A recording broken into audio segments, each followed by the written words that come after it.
예, 대해 법어 27번째 시간입니다. 사시중설법. 지난 시간에 이어서 한번 보겠습니다. 이미 이와 같다면 여기에서 높고 높은 봉우리 꼭대기에 서고 깊고 깊은 바다의 바닥에서 걸어간다고 말할 수 있느냐? 향상이 강을 건너는데 흐름을 끊고 지나갈 수가 있느냐? 금시조가 바다를 가르고 곧장 용을 삼키는 것과 같을 수 있느냐? 이미 이와 같을 수 없다면 지금 사마이가 되는 것을 면하지 못할 것이다.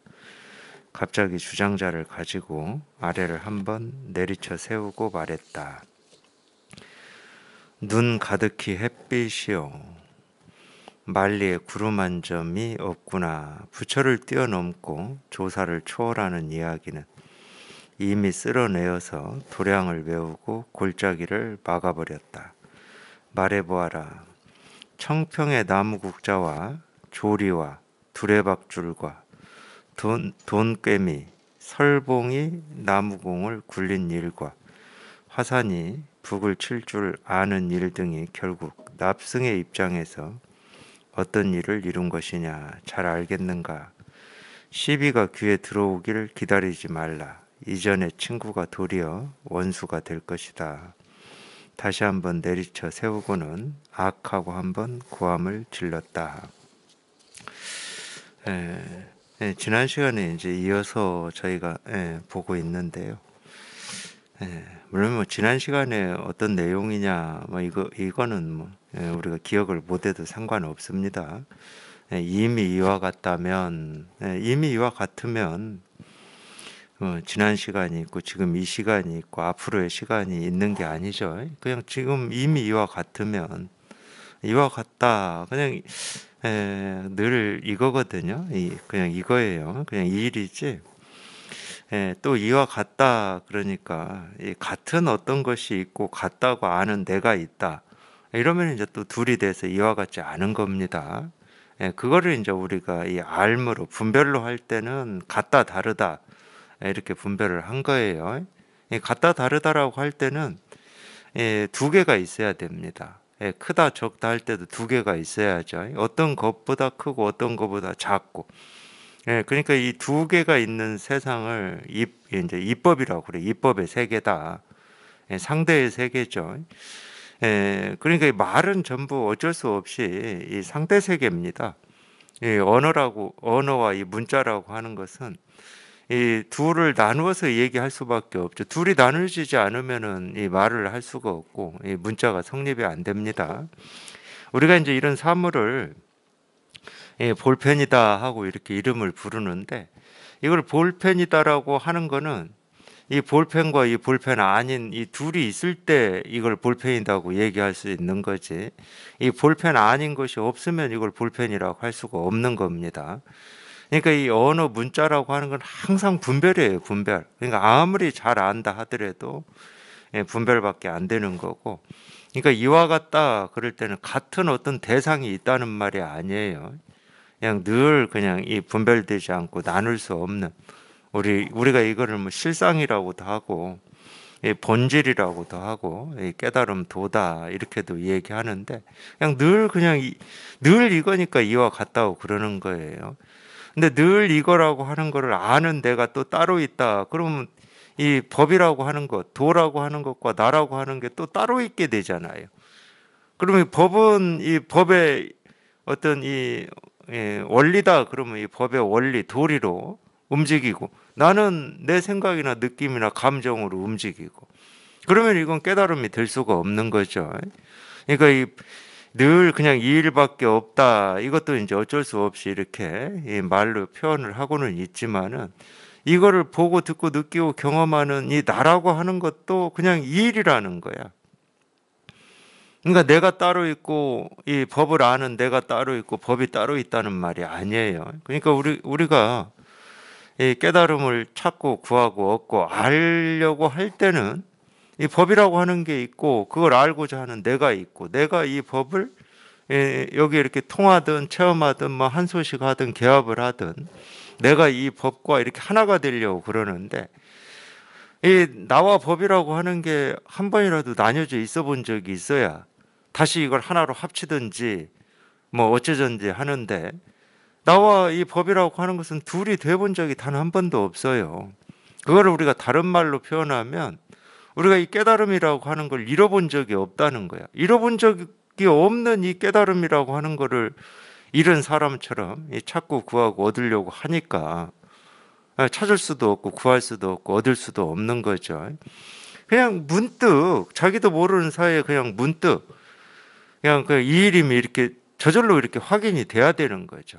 확인해 놓고 보면 도 아닌 게 없고 깨달음 아닌 게 없고 실상 아닌 게 없는 건데, 이게 확인이 되기 전까지는 우리는 생각을 가지고 분별밖에 못 해요. 도가 어떤 걸까? 깨달음이 뭘까? 어떻게 사는 게 바르게 사는 걸까?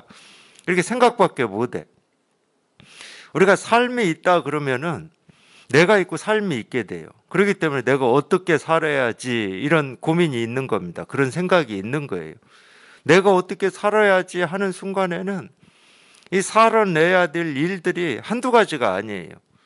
이 날이면 날마다 이 닥쳐오는 이 삶의 이 과제들을 해결하느라고 바쁘고 숨가쁜 거죠. 근데 삶이라고 하는 것은 우리가 이 진실에 통하고 보면 따로 없어요. 나와 삶이라고 하는 게 둘이어 본 적이 없어.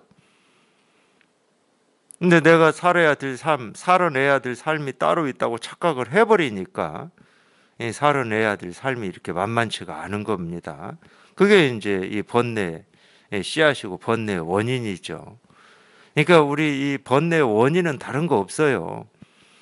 그걸 이제 고집이라고 그러는데, 고집멸도 할 때 고집.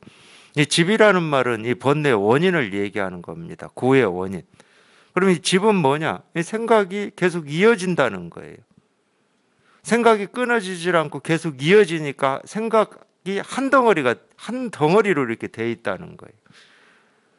이 생각이 뚝 부러져 버려야 되는데, 이 생각이 부러진다는 말은 이 깨달음이든 도든 삶이든 죽음이든 이걸 생각을 가지고 헤아리려고 애쓰고 노력하지 않는 거죠. 그런 생각이 자기도 모르게 뚝 부러져 버리는 거죠. 부러지고 나서 보면은 이 삶이 따로 있고 죽음이 따로 있고 내가 살아내야 될 어떤 이 삶이 있고 뭐 깨달음이 있고 도가 있고 그러지는 않거든요. 누구나 다 이 깨달음의 이 세상에서 이 깨달음 속에서 살고 있을 뿐인데, 자기가 한 생각 일으켜서 이 분별을 해버리면 그 뒤부터는 이제 생각이 생각을 낳고 또 생각을 낳는 거예요. 그게 집이에요. 그러니까 고는 우리 분별 때문에 생긴 겁니다. 분별이 원인이에요. 어떤 분별이냐를 가리지 않습니다. 좋은 생각이냐 나쁜 생각이냐, 의미 있는 생각이냐 의미가 없는 생각이냐. 생각 속에 있을 때는 의미 있고 없고를 따지죠. 옳고 그르고를 따지고. 근데 생각에서 벗어나 보면은 의미 있냐 없냐 옳으냐 그르냐 하는 건 전부 그냥 이 모습이고 형상일 뿐이고, 내가 옳은 거를 붙들고 옳지 않은 거를 멀리 한다고 해서 내 삶이 만족스럽고 더 이상 의문이 없고 의구심이 사라져서 이렇게 편안하고 자유롭냐? 전혀 그렇지가 않아요. 그럼 모든 생각으로부터 한번 훌쩍 벗어났을 때 우리가 이 본성이라고 하는 것을 우리가 이제 그럴 때 실감한다고 그러는 건데, 그러니까 이 본성이라고 하는 것은 분별이 뚝 부러진 거예요. 분별에서 벗어난 거예요. 그러면 왜 이걸 본성이라고 하냐? 분별에서 벗어나 보면 이게 가장 자연스럽고 편하거든. 안심. 불교에서 안심인명이라는 말이 나오는데 이 안심이 돼요. 안심이. 더 이상 뭘 찾아야 되고 구해야 되고 얻어야 되고 더 해야 되고 하지 말아야 되고 이런 게 없어. 그래서 이제 이걸 불교에서는 공이라는 말로 표현을 합니다. 뭐라고 할 게 아무것도 없으니까. 바라는 것도 없고 원하는 것도 없고 더 찾아야 될 것도 없고 더 구해야 될 것도 없고 모자람도 없고 불만족도 없고 결핍도 없고. 그러니까 안심이 딱 되는 거예요. 그러니까 우리가 본성이라고 하는 거지. 이 본성이라고 할 때 이 본성이라고 하는 게 따로 있다는 말은 아닙니다. 본성이라고 하는 어떤 뭔가 이렇게 정해져 있는, 또는 우리가 이 알므로 이해할 수 있는 어떤 게 따로 있다는 말은 아니에요. 그게 따로 있게 되면 이 본성이라고 하는 게 있고 본성 아닌 게 있게 돼서 또 우리는 양쪽을 헤맵니다. 그래서 그거를 이제 우리가 보통 이 불교에서는 뭐 공이다, 본성이다, 실상이다 이렇게 표현을 하는 건데, 근데 이제 생각으로만 해보면 본성이다 그러고 실상이다고 하고 깨달음이라고 하니까 깨달음이라고 하는 뭔가가 있겠구나. 그게 생각이라니까. 깨달음이라고 하는 뭔가가 있어서 깨달음을 얘기하는 게 아닌데, 깨달음을 얘기하면 우리는 너무 습관적으로 자기도 모르게 깨달음이라고 하는 뭔가가 있겠구나 하고, 이걸 내가 알아봐야지. 부처님이 깨달은 이 이유 없는 바르고 평등한 이 깨달은 마음이라고 하는 걸 나도 한번 알아봐야지. 그러니까 알을 가지고 여기에 도달을 하려고 하니까 실패하는 겁니다. 그렇게 해서 알아진다 하더라도 그건 깨달음이 될 수가 없죠. 내가 애쓰고 노력한 어떤 결과로서 얻는 거기 때문에 그건 인과법이죠. 인과법. 인과법은 얘기할 게 못 됩니다. 우리가 이 분별로 살아가는 이 삶은 전부 인과법이에요. 인과법. 생멸법이라고도 하죠. 시작이 있고 끝이 있는 거고 원인이 있고 결과가 있는 건데, 이 실상의 세계는 인과가 없어요. 인과가. 인과만 없는 게 아니고 이 시비도 없어요. 옳고 그름도 없어. 시비만 없는 게 아니라 부처와 중생도 없습니다. 부처라고 하는 것도 없고 중생이라고 하는 것도 없고, 그러니까 뭐라고 할 게 아무것도 없음이 이렇게 사실은 이렇게 실감이 되거든. 그러니까 이제 어쩔 수 없이 이거를 공이라고 이렇게 얘기를 하는데, 이 공은 우리가 또 생각으로 이해하는 이 텅 비어가지고 아무것도 없는 그런 상태를 공이라고 하지는 않습니다. 뭐가 없는 상태를 공이라고 하지는 않아요. 깨달아서 우리가 보면은 마찬가지 뭐가 없어서 없는 게 아니에요. 없어서 없는 거는 뭐 그건 얘기할 것도 없죠. 이 세상에 그냥 아무것도 없어서 공이다고 한다. 그러면 그건 얘기할 게 없습니다. 근데 그게 아니거든. 분별하면서 살 때처럼 온갖 것이 다 있고 온갖 일들이 경험이 되고 보이고 들리고 느끼고 이렇게 살아가는데, 이 자기 내면에는 뭐 아무것도 없어요. 뭐라고 할 게 아무것도 없어.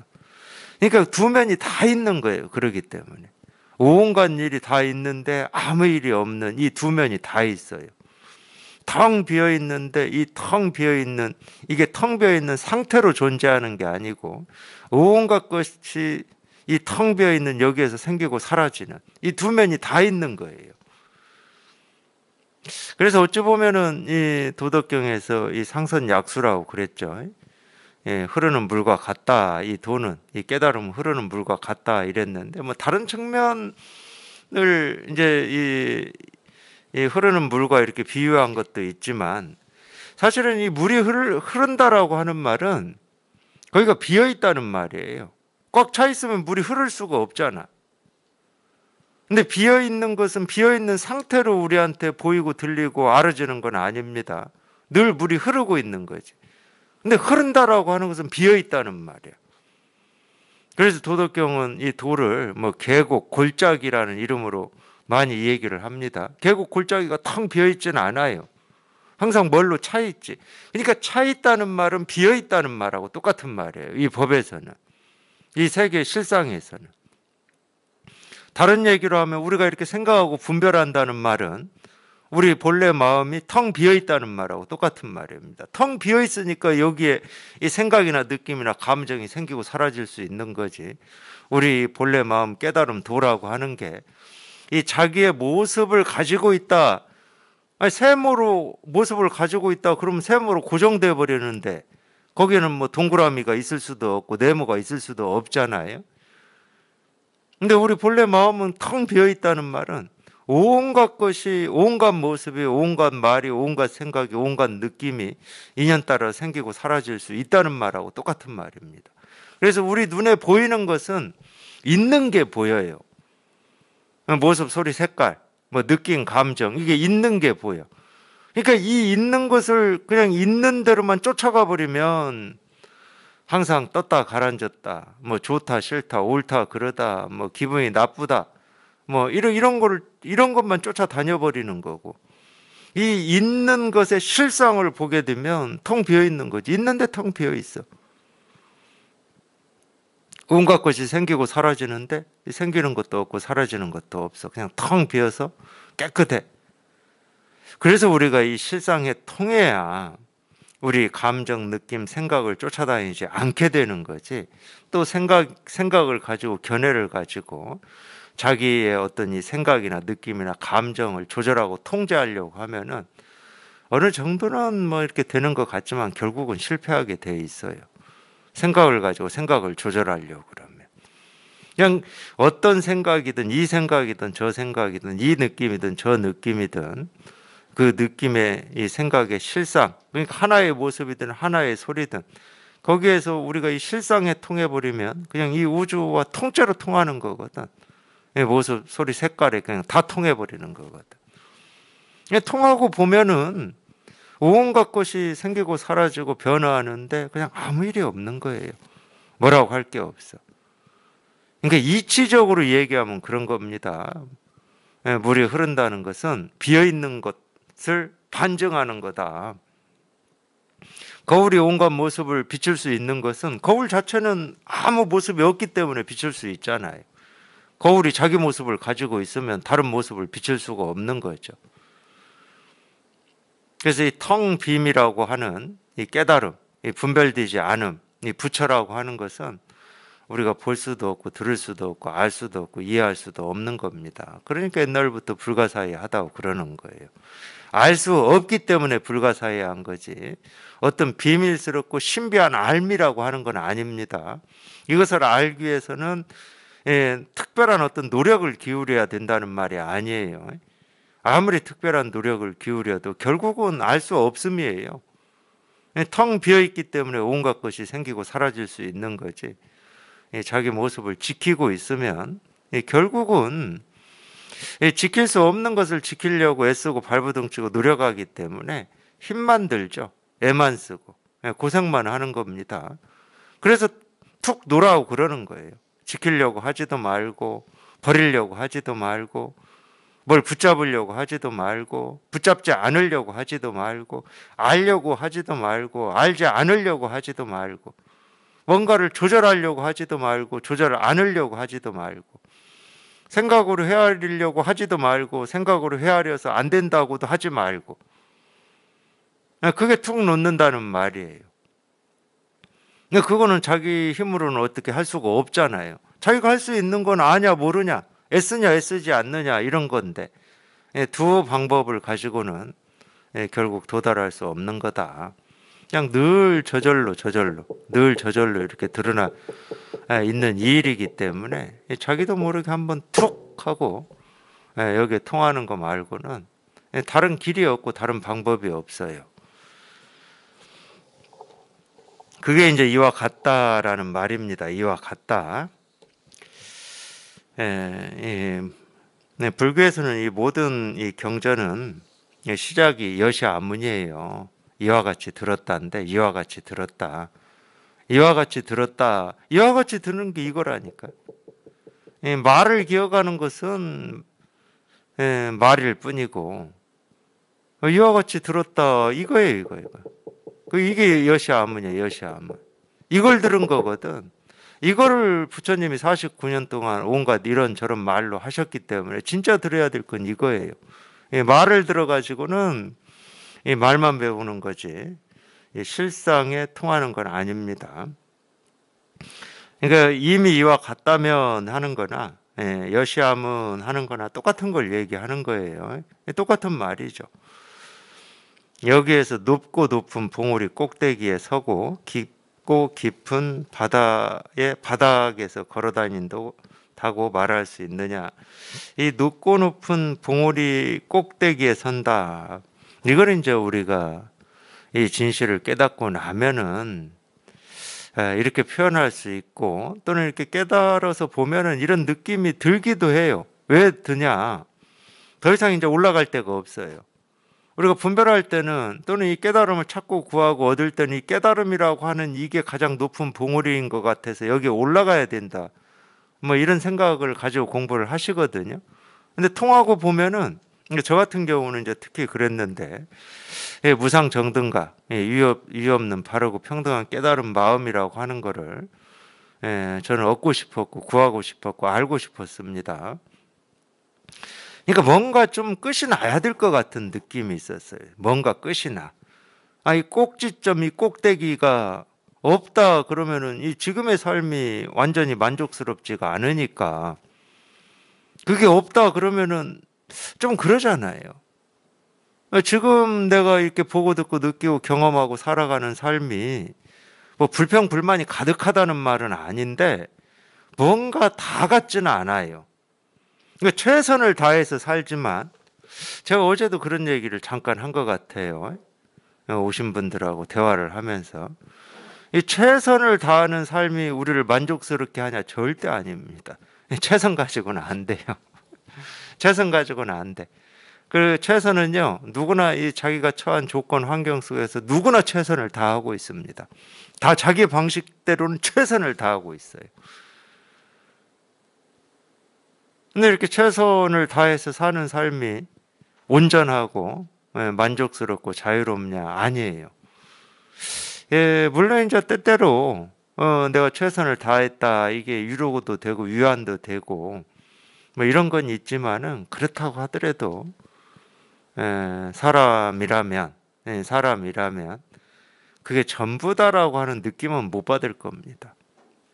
뭔가 뭐 1%라도 또는 0.5%라도 더 나아져야지, 더 어떻게 바르게 가야지 하는 이런 게 남아 있어요.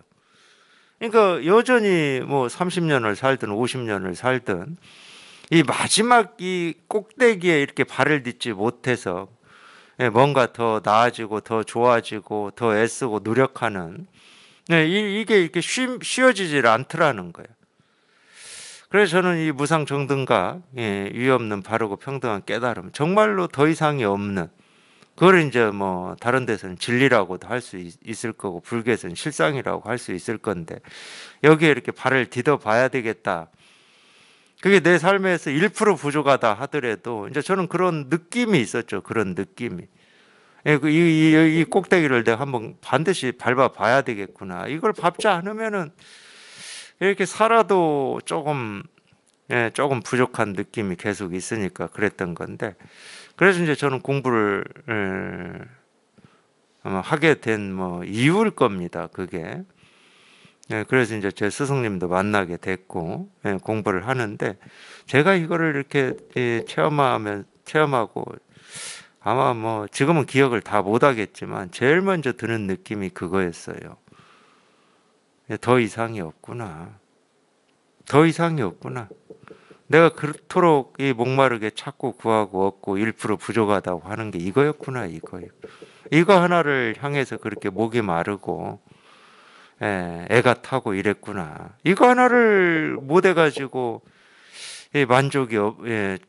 만족이 뭐 전혀 없었던 건 아니지만 만족이 좀 꽉 안 찬 것 같고, 더 이상 뭔가가 더 있는 것 같고, 이런 느낌 속에 있었구나. 그래서 저는 무상이라는 말이 제일 먼저 다가왔어요. 일상자 무상입니다. 항상상자가 아니고 더 이상이 없구나. 내가 더 이제 알아야 될 것도 없고 배워야 될 것도 없고 얻어야 될 것도 없고 찾아야 될 것도 없구나. 이 느낌이 저는 제일 먼저 다가왔어요. 이거구나. 이거구나. 이걸 옛날 분들이 그렇게 뭐 꼭대기라고도 얘기를 했고 이랬구나. 근데 이 꼭대기라고 표현은 하는데, 그럼 어떤 뭐 정상이라고 하는 어떤 지점이 있고 지위가 있고 단계가 있냐? 그건 없어요. 이건 마음의 세계니까. 모습 지어진 무슨 이 산꼭대기가 있고 삶의 꼭대기가 있지는 않아. 근데 마음은 딱 그렇게 안심이 돼버린다니까. 이제 더 이상 찾을 게 없구나. 그러니까 꼭대기라고 그러는 거예요. 무상이라고 그러는 거예요. 더 이상이 없기 때문에. 더 찾고 구하고 얻어야 될 게 없어, 이 삶에서. 그러니까 아라한이라는 말이 딱 다가오는 거예요. 아라한이 우리 표현으로 하면 무학이거든. 무학, 철학. 더 이상 배울 게 없다는 말이에요. 배움이 끊어져 버렸다는 거예요. 더 알고자 하는 게 없는데 뭐 당연히 배움이 끊어져 버리는 거지. 아라한이 한번 돼보려고 그렇게 애를 쓰고 노력을 했는데 이거였어. 이게 아라한이야. 그냥 마음이 저절로 그렇게 되는 거야. 마음이 저절로 그냥 쉬어져 버리는 거야. 더 뭐 배우고 알고 할 게 없어. 그냥. 높고 높은 봉우리 꼭대기에 선다는 말은 딱 그 말이에요. 무상이라는 말이에요. 그러니까 이 높이는 그러면 어떤 높이냐? 이거는 뭐 우리 생각으로 헤아려서 알 수 있는 높이가 아닙니다. 뭐 에베레스트산 제일 높은 이 산꼭대기 뭐 이런 높이가 아니에요. 잴 수 없는 높이야. 재어지지 않는 높이예요. 몇 미터냐, 몇 킬로냐 이게 재어지질 않아요. 깊고 깊은 바다의 바닥에서 걸어간다고 말할 수 있느냐? 깊고 깊은 바다의 바닥에서 걸어간다. 이거는 뭐 우리 생각으로는 이해될 수 있는 말이 아니죠. 깊고 깊은 이 바다 바닥을 걸어간다. 그럼 죽지. 숨을 못 쉬어서도 죽죠. 근데 왜 이런 얘기를 이렇게 하느냐? 우리가 이 실상이라고 하는 이거는 우리가 죽었다 깨어나도 우리 알미나 생각으로는 헤아릴 수가 없어요. 분별로는 안 돼, 이게. 어떤 거냐? 뭐 상상도 못 해. 그림도 못 그려. 느낌으로도 표현할 수가 없어. 마찬가지잖아요. 이 바다 바닥을 걸어간다? 이걸 우리가 어떻게 상상할 수 있고 이거를 어떻게 이해할 수가 있어요? 이해가 되는 순간 바다 바닥을 걸어간다. 이건 죽어버리는 건데. 그렇다고 이 바다 바닥을 죽어서 걸어가는 거냐? 그건 뭐 아무 의미도 없잖아. 살아서 이 깊고 깊은 바다 바닥을 걸어가는 거고 또 이와 비슷한 표현이 있죠. 이 바다 바닥에 이 바다는 이 물로 가득 차 있는데 이 바닥에서 이 불꽃이 꺼지지 않고 일어난다. 뭐 이런 표현도 있어요. 그 말이 안 되는 거거든. 물속에서 불이 타고 있다. 이게 말이 안 되는 거거든. 근데 불교는 그런 표현을 씁니다.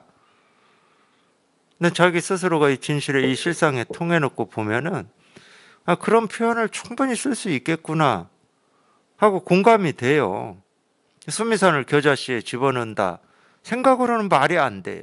그 큰 순미산을 어떻게 이 조그만 겨자씨에 그대로 집어넣어? 불가능한 겁니다. 근데 이 진실에 통하고 보면 순미산을 겨자씨에 마음껏 집어넣었다 뺐다 그냥 자유롭게 할 수가 있어요. 우리가 그런 모습이라든지 사물에 걸리지 않기 때문에. 근데 분별을 하면 우리는 사물에 걸려요. 분별을 하면은 크기가 있고 넓이가 있고 높이가 있고 장소가 있고 공간이 있고 분별을 하면 죽었다 깨어나도 겨자씨 속에 수미산을 어떻게 집어넣어? 이 볼펜도 못 집어넣습니다. 수미산은 둘째 치고.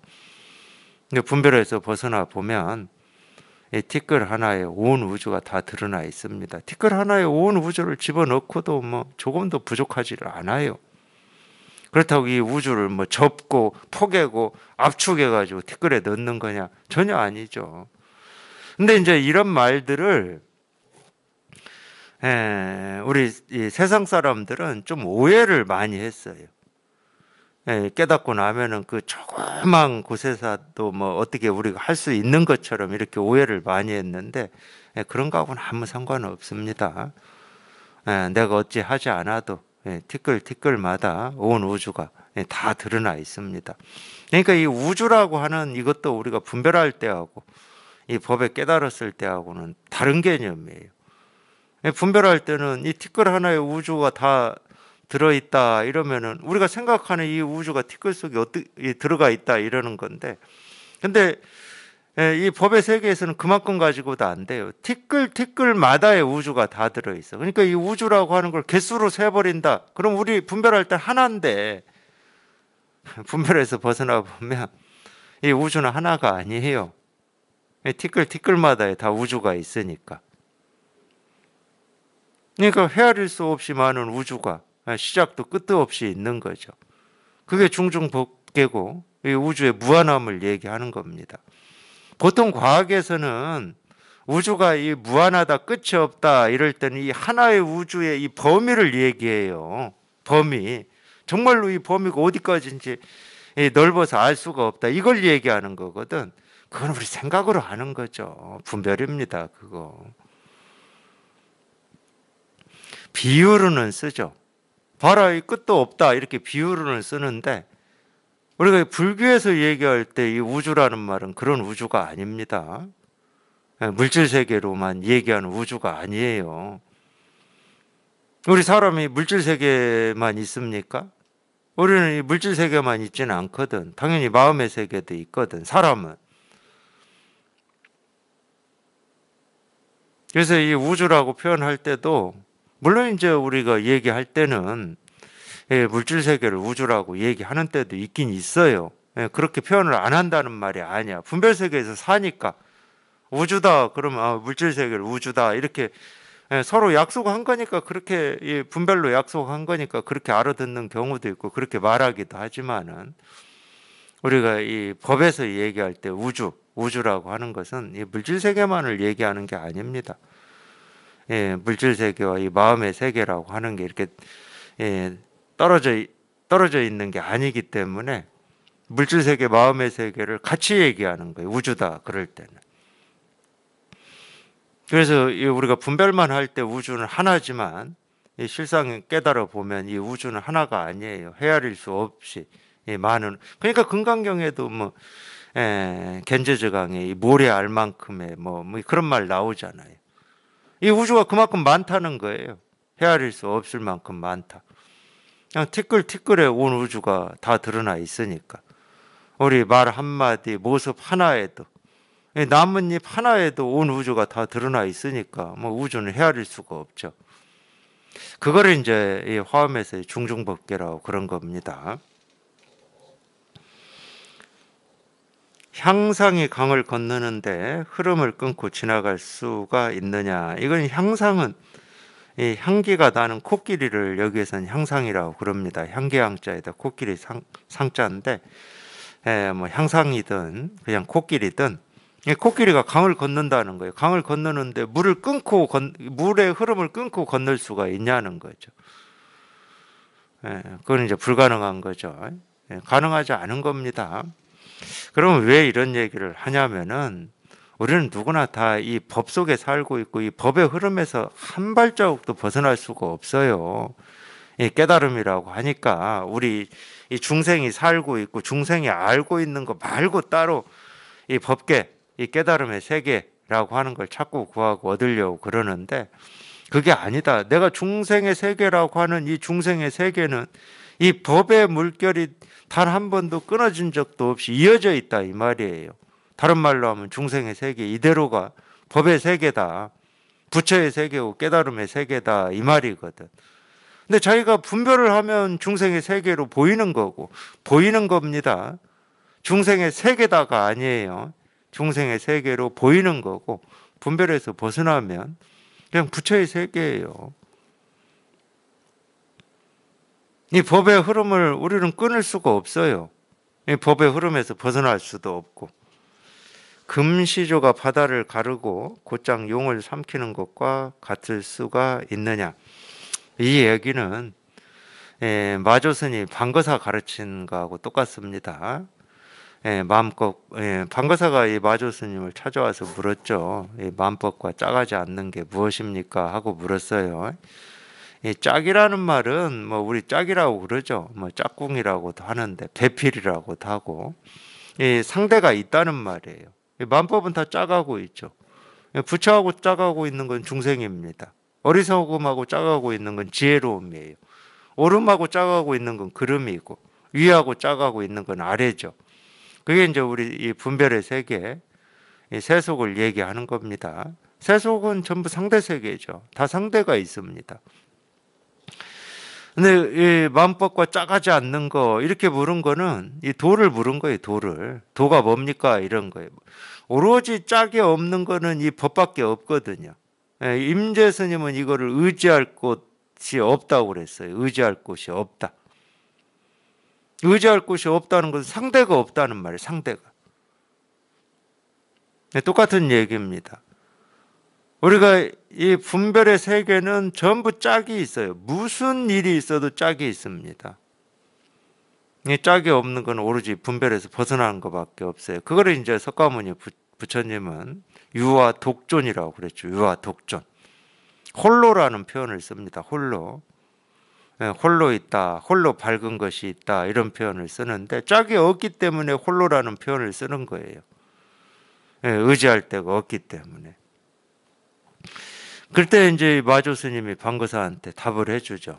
서강의 물을 한 입에 다 먹고 오면 그때 말해주겠다. 이렇게 서강의 물을 한 입에 다 먹는 이게 이 법을 얘기하는 겁니다. 여기서는 용을 곧장 삼켜버렸다 이렇게 표현하는 건데 서강의 물을 한 입에 다 삼키는 게 이걸 얘기하는 거죠. 우리 생각과 알물 가지고는 이 서강에 흐르는 물을 한 입에 삼킬 수도 없고 죽을 때까지 삼켜도 이 서강의 물을 다 못 삼키죠. 이런 표현이 또 있어요. 바닷물을 그냥 한 번에 뒤집어서 다 쏟아낸다 이런 표현이 있는데 이게 딱 우리 깨달음이에요. 바닷물을 한 바가지 두 바가지 퍼서 바닷물을 텅 비게 만든다. 그거 뭐 죽을 때까지 해도 안 되죠. 근데 이 깨달음은 어떤 거냐? 그냥 바다를 뒤집어 버리는 겁니다. 뒤집어 가지고 한꺼번에 다 쏟아내 버리는 거예요. 그게 이제 딱 맞는 표현이죠. 우리가 배우고 익히고 안 것이 바닷물이거든. 그걸 그냥 뒤집어 가지고 그냥 싹 쏟아내 버리는 거예요. 이 서강의 물을 한 입에 다 삼키는 것도 그런 거고. 이미 이와 같을 수 없다면 지금 사마이가 되는 것을 면하지 못할 것이다. 이 사마이는 이미 죽은 말인데 죽은 말을 살아있는 말처럼 이렇게 치료를 하는 것을 사마이라고 그런다고 그래요. 그러니까 이 사자가 죽을 사자고 이 마자가 말마자겠죠. 이 사기를 썼던 사람이 사마이, 사마천 뭐 그거하고는 다릅니다. 죽은 말을 산 말처럼 이렇게 치료하고 있는 거예요. 그러니까 우리말로 하면 뭐 죽은 자식 불알만직이다 뭐 이런 얘기 있잖아요. 그 말하고 똑같습니다. 쓸데없는 짓이다 이 말이죠. 그래서 이미 이와 같을 수 없다면 지금 사마이가 되는 것을 면하지 못할 것이다. 똑같은 얘기인데 마찬가지예요. 지금 곧장 이겁니다 하는 여기에서 곧장 깨달아야지. 여기에서 못 깨달으면 못 깨닫는 것까지는 뭐 제가 어쩔 수 없는데 여기에서 못 깨닫고 자꾸 저게 뭐지? 어떤 거지? 어떻게 하면 깨달을 수 있지? 이런 생각은 전부 죽은 말을 산 말로 착각해 가지고 지금 뭐 이렇게 하고 있는 이 헛된 노력이라는 거예요.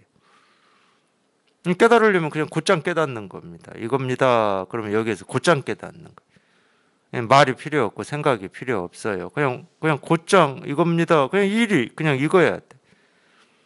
어떤 거지 하면 이미 이제 생각으로 가버린 거예요. 어떤 거지 하면 생각으로 갔는데 또 이 생각에 어떻게 하면 또 깨달을 수 있지 하고 또 생각을 보태버리면 그런 걸 이제 설상가상이라고 그러죠. 깨달을 때는 그냥 곧장 깨닫는 거예요. 그냥 이겁니다. 그러면 이렇게 곧장 깨닫는 거예요. 죽은 말 치료하고 있어 봐야 안 살아납니다. 이미 죽었기 때문에. 근데 이 재밌는 표현이에요. 그러니까 우리 생각을 가지고 말을 가지고 문자를 가지고 이 깨달음을 알려고 하는 것은 다 사마이다 이 말이에요. 죽은 말을 산 말로 이렇게 착각하고 치료하고 있는 쓸데없는 짓이다 그거죠. 깨달을 때는 그냥 말 없이 곧장 깨닫는 겁니다. 말이 없어요 이거는. 돈은 말이 없습니다. 돈은 어떤 말을 필요로 하질 않아요. 그냥 자기 스스로 그냥 우리가 이 세상이라고 하고 모습이라고 하고 소리라고 하고 색깔이라고 하는 온갖 모습, 온갖 소리, 온갖 색깔로 자기 스스로를 다 드러내고 있는데 무슨 말을 더 하겠습니까? 모습으로 보여주고 소리로 들려주고 뭐 색깔로 다 보여주고 있는데 더 이상 말이 필요가 없어요. 그래서 도덕경에도 그런 표현이 나와요. 희연자연이다 이런 표현이 나와. 이 말 없음이 본성이다 이 말입니다. 이 자연은 스스로 그러하다 이런 말인데 이 스스로 그러한 게 우리 본성이거든. 우리 본성은 말을 필요로 하지 않습니다. 근데 말을 필요로 하지 않지만 어떤 말이든 한마디 하면 본성이 드러나는 거예요. 말은 필요로 하지 않아요. 근데 도라고 하든 어리석음이라고 하든 중생이라고 하든 부처라고 하든 이 한마디 한마디에는 우리 본성, 이 깨달음이 다 드러나 있는 겁니다. 근데 우리는 말을 쫓아다니라고 부처다 그러면 뭐 부처라고 하는 어떤 이 좀 고귀한 우리가 알지 못하는 현묘한 지혜가 있다 이렇게 착각을 해버리고 중생이다 그러면 아직 깨달음이 없이 탐진치 삼덕에 물들어서 사는 사람이다 이렇게 말을 쫓아가 버려요. 근데 부처 하는 거나 중생 하는 거나 똑같거든. 또 한 가지 있죠. 내가 옳다고 여기는 일에는 뭐 의미가 있다고 그러고 내가 옳지 않다고 여기는 일에는 의미가 없다고 하고 이렇게 착각을 하는데 이 법에서는 내가 옳다고 여기는 일이나 옳지 않다고 여기는 일이나 똑같습니다. 똑같아요. 그냥 평등해요. 이 법에서는. 똑같이 이 진실이 내가 찾고 구하고 얻고자 하는 이 진실이 조금도 부족함 없이 다 드러나 있는데 우리가 말을 쫓아가 버리는 거예요. 옳으냐 그러냐 부처냐 중생이냐 깨달음이냐 어리석음이냐 하고 말을 쫓아가 버리니까 이게 이렇게 분명해지지가 않는 거죠. 갑자기 주장자를 가지고 아래를 한번 내리쳐 세우고 말했다.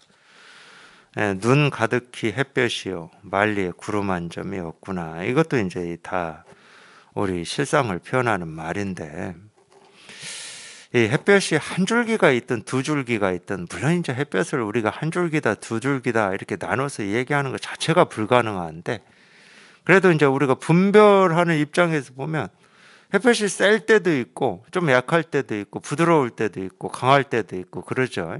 똑같은 햇볕이더라도 날씨나 환경이나 조건에 따라서 햇볕의 어떤 강도라든지 느낌이 달라요. 그건 우리가 분별해서 얘기하는 거죠.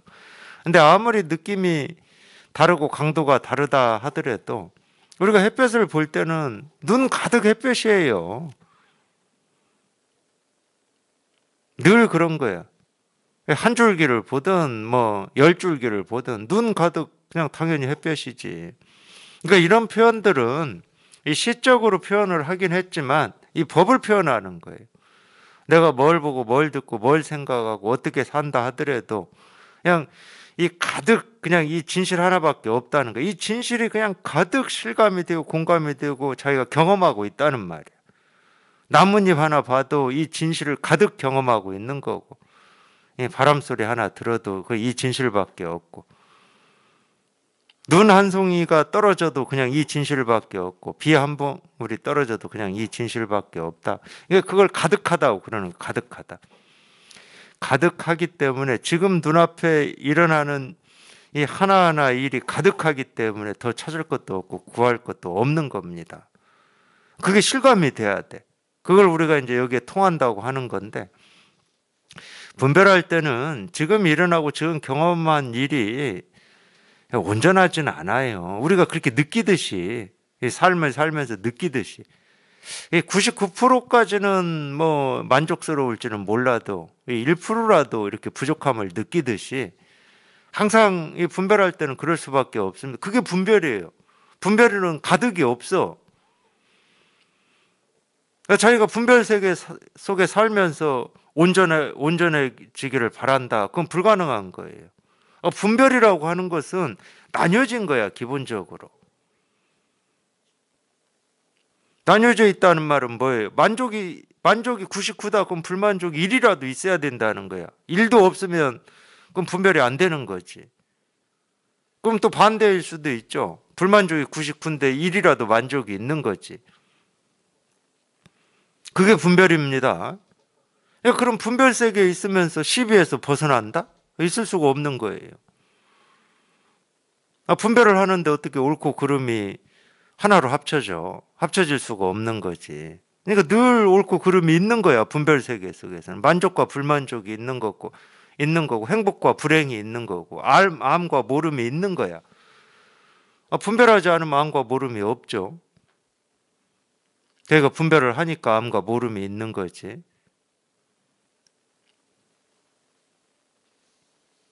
그렇게 분별 세계 속에 살다가 이 분별에서 한번 벗어나 보면 그냥 눈앞에 일어나는 일이 그냥 온전해. 더 바랄 것도 없고 원할 것도 없고 부족한 것도 아니고 남는 것도 아니야. 이걸 반야신경에서는 부정불감이요, 부정불구요, 불생불멸이요, 이런 표현을 쓴 겁니다.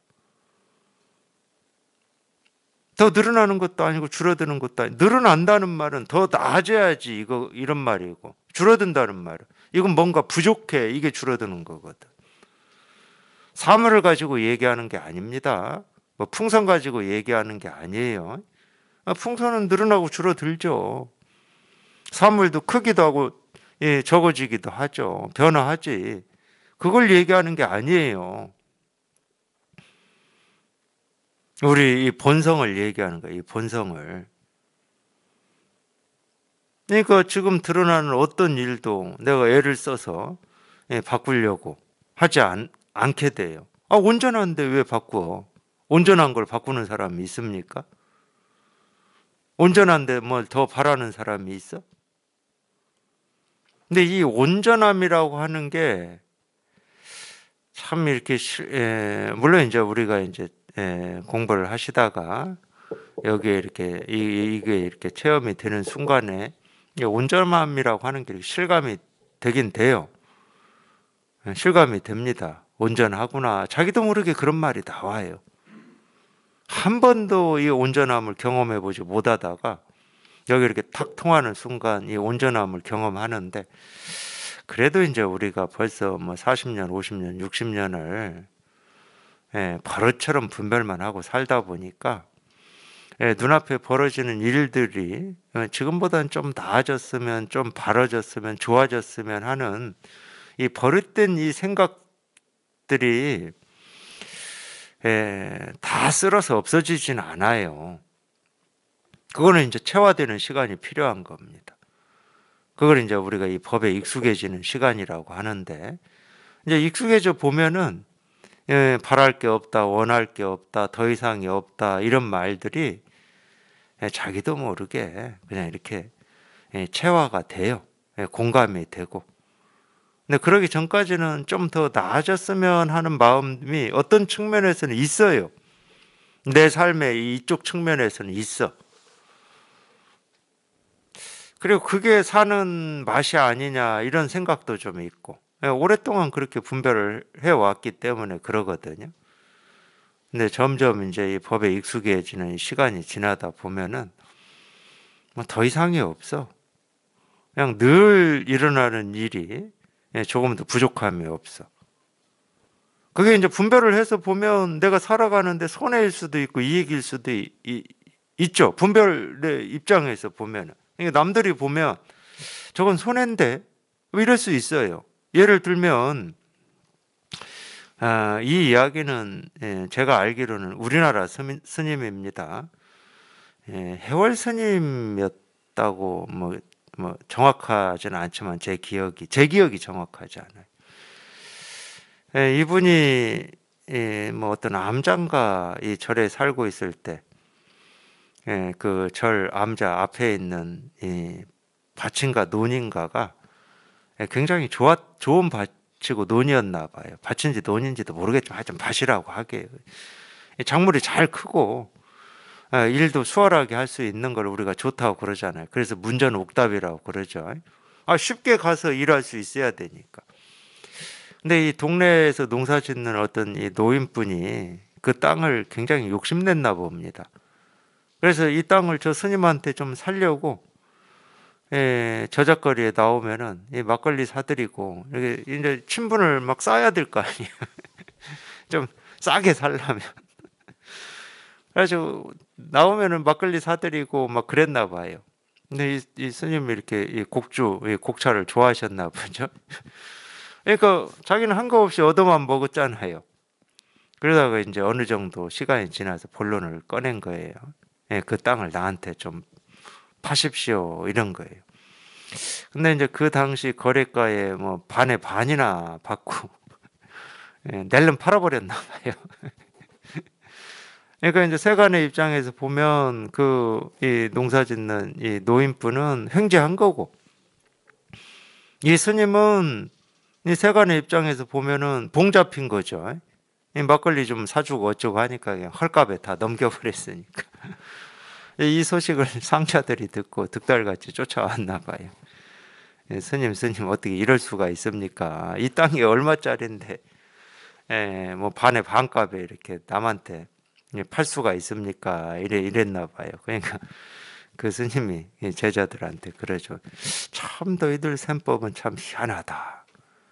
나는 막걸리도 거저 얻어먹었지, 돈도 거저, 뭐 그게 10분의 1이든 5분의 1이든 거저 받았는데, 저 땅은 그대로 있는데, 땅을 그 사람이 파간 것도 아니고 그대로 있고, 막걸리 얻어먹었지, 돈까지 받았지,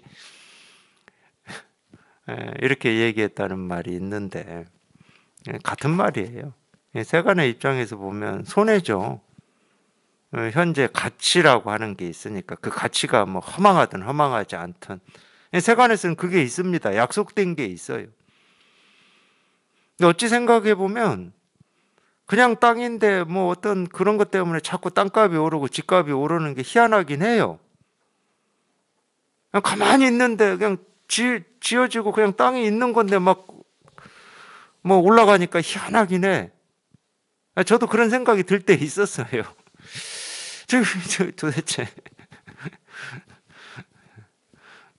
제가 대학 들어갈 때 경제학과를 들어갔는데 잘못 들어간 거예요. 제가 잘못 들어갔어.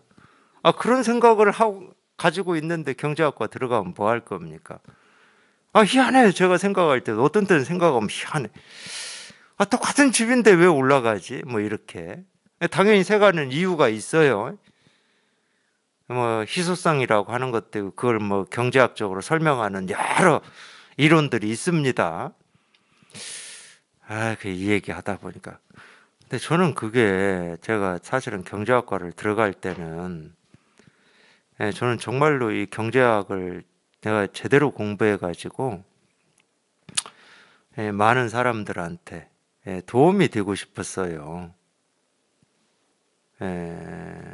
나라한테도 도움이 되고 싶었고, 경제적으로 나라가 지금보다 훨씬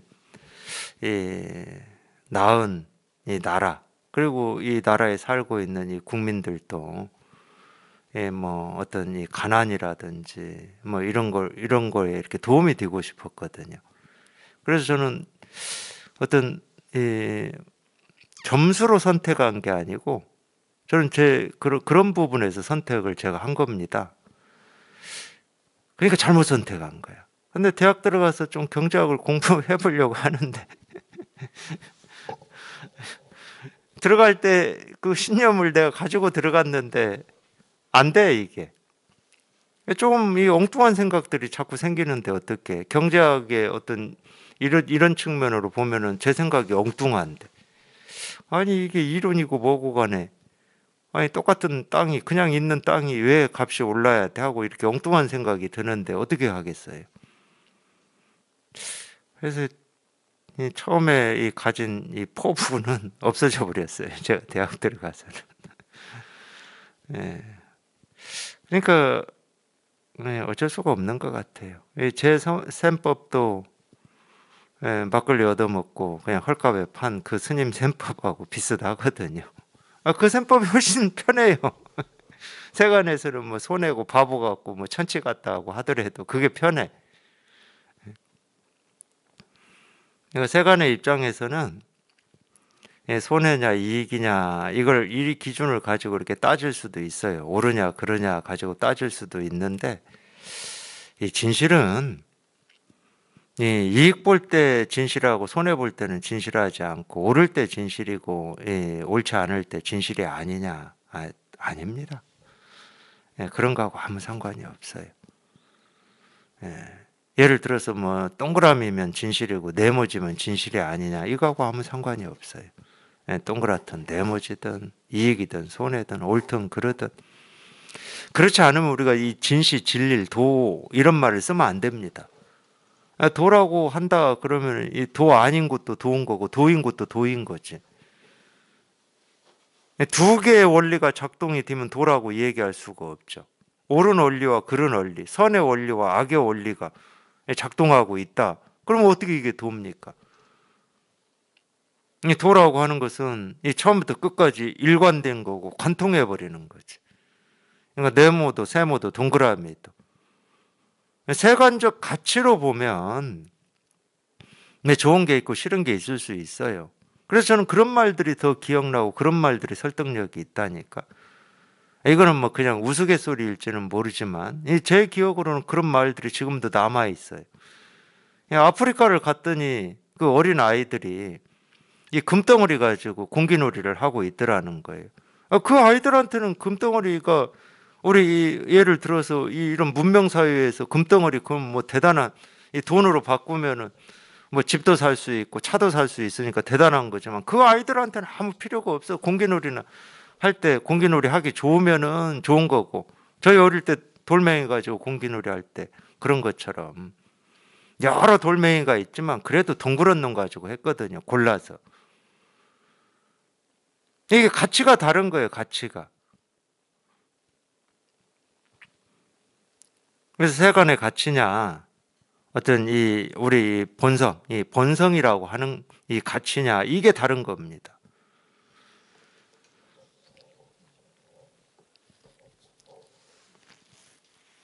그래서 이 본성을 우리가 이렇게 깨닫고 보면은 눈에 보이고 들리고 경험되는 이 하나하나가 버릴 것도 없고 취할 것도 없어요. 그렇기 때문에 우리가 온전하다 이런 표현을 쓰는 건데 취해야 되겠다는 생각도 없고 버려야 되겠다는 생각도 없어요. 물론 이제 온전하다는 생각도 없습니다. 뭐가 온전하냐 부족하냐 온전이라는 생각이 있으면 당연히 온전하지 않은 부족이라고 하는 생각도 같이 있는 거기 때문에 그건 깨달음이라고 할 수가 없죠.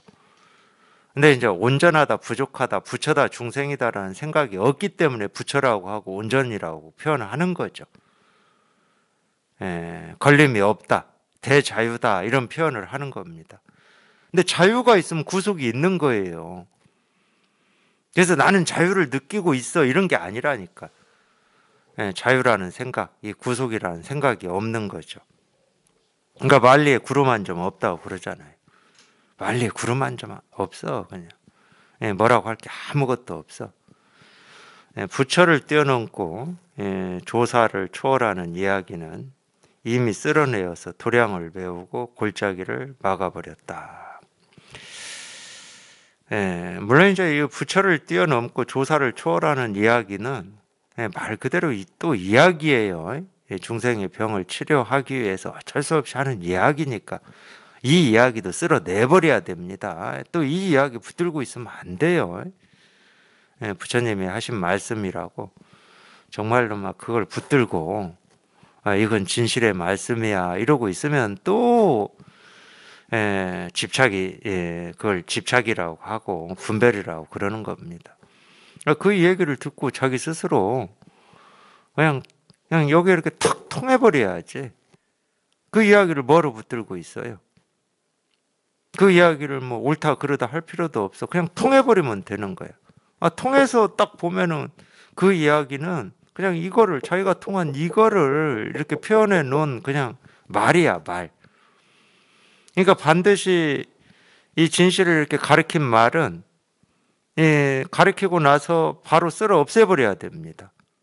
어쩔 수 없이 뭐 색즉 시공이요 공즉 시색이다 이런 표현을 썼으면 실제로는 색이 공이고 공이 색이다가 답이 아니야. 깨달아 보면 그 측면도 있는데 색도 아니고 공도 아니야. 이 측면도 있어요. 색은 공이 아니야. 또는 공은 색이 아니고. 그러면서도 색이 공이고 공이 색이야. 또 반대로 색은 공이고 공은 색이면서도 색이 공이 아니고 공은 색이 아니야. 그러니까 아무리 반야신경에서 색즉 시공 공즉 시색이다 이렇게 가르쳐 놓고 있다 하더라도 그걸 진실한 말로 안 받아들여요. 진짜 깨달아 보면. 아직 생각이 살아있고 알미 살아있는 사람은 아 이런 거구나 이러겠지. 근데 전혀 아니야. 그러니까 이 부처를 뛰어넘고 조사를 초월하는 이야기가 있고 그런 뭐 이 말이 있고 가르침이 있다 하더라도 그 가르침조차도 쓸어 없애야 됩니다. 말해보아라 청평의 나무국자와 조리와 두레박줄과 동꿰미 설봉이 나무공을 굴린 일과 화산이 북을 칠 줄 아는 일 등이 결국 납승의 입장에서 어떤 일을 이룬 것이냐. 이게 다 이제 이 도를 깨달은 선사들이 이 법을 표현한 이 내용들입니다. 이 표현한 말이에요. 나무국자와 조리, 주레박줄, 동꿰미, 뭐 설봉이 나무공을 굴린 일 이런 게 화산이 북을 칠 줄 아는 일 이게 이제 다 이 도를 깨달아서 이 법을 표현해 놓은 가르침들이에요. 가르침. 설봉이 뭐 나무공 굴리고 있었대. 나무공 방에서 나무공 굴리고 여기 이 화산은 이 북을 칠 줄 아는 일이다. 다 이 가르친 일인데 이런 일들이 결국 납승의 입장에서 어떤 일을 이룬 아무 이룬 것도 없어. 깨달아 보면 뭐 이게 뭐 이룬 것도 없고 가르친 것도 없어요. 못 깨달은 입장에서는 저게 뭐지? 법을 드러내고 있구나 이렇게 생각하는 거지. 깨달아 보면 이 법이 법이라고 할 게 있어야 뭐 가르치지. 도라고 할 게 있어야 뭐 가르쳐주고 보여주지. 근데 뭐 도라고 하는 말, 이 법이라고 하는 말도 어쩔 수 없이 우리가 법이라고 부르고 도라고 부를 뿐이지. 이 이름에 해당하는 도다 법이다 하는 게 없는데 뭐라고 할 게 아무것도 없는데. 그러니까 금강경에서도 부처는 이름이 부처지 부처라고 따로 없다 이러는 거예요. 이름이 부처야 그냥. 부처가 따로 있질 않아. 이름이 부처야. 그러니까 이 부처라는 이름, 이 말을 가지고 중생의 병을 치료하려고 할 뿐인 거기 때문에 부처는 이런 거다 저런 거다 옳다 그러다 옳다 그러다 할 게 없어요. 부처라고 할 게 없는데 어떻게 하면 이 부처의 경지에 도달하냐 이러면 이거는 정말로 큰 망상이죠. 없는 거를 부처라고 하는 경지가 있다고 착각해가지고 그 방향을 향해서 애쓰고 노력해서 가봐야 되겠다. 그런 망상이 어디 있어요. 있는 거에 도달하기도 힘들어 죽겠는데 없는 거를 목표로 삼고 도달하려고 애쓰고 노력하는 것은 정말 쓸데없는 일이죠. 잘 알겠는가? 시비가 귀에 들어오기를 기다리지만 이 시비가 귀에 들어온다는 말은 생각, 이 분별이 이렇게 시작하는 걸 기다리지 마라. 이겁니다. 그러면은 이 생각이 시작되기 전에 알아차리라 이 말이에요. 생각이 시작되면 아무리 뭐 애를 쓰고 노력을 해도 알아차릴 수가 없다. 생각하기 전에, 생각이 들어오기 전에, 생각으로 헤아리기 전에, 알기 전에, 이건 알 필요가 없는 거니까. 알미전에 그냥 곧장 알아차려야 된다는 거예요. 이전의 친구가 도리어 원수가 될 것이다. 이전의 친구는 우리 생각이죠. 자기가 알고 모르고 하는 거. 이게 친구고. 그 의지에서 살았으니까. 근데 이 공부를 해보면 조금이라도 이렇게 들어보고 해보시면 정말 이전의 친구가 원수처럼 느낄 겁니다. 그 전까지는 이게 제일 좋은 거였어. 알고 뭔가 내가 모르는 거를 얻고 하는 게 제일 좋은 거였어. 부모보다 좋은 거였어. 근데 이 공부를 좀 해보시면 그게 원수같이 느껴질 겁니다. 왜 이렇게 분별만 하고 생각으로만 헤아리고 있는지 아마 그것 때문에 답답해 하시죠. 이 공부하시는 분들이. 그래서 예나 지금이나 이 진실을 이렇게 깨달아 보면은 똑같은 얘기밖에 할 수가 없어요. 결국 우리 분별에서 벗어나는 거니까. 이 생각에서 벗어나는 거고 알면서 벗어나는 거니까.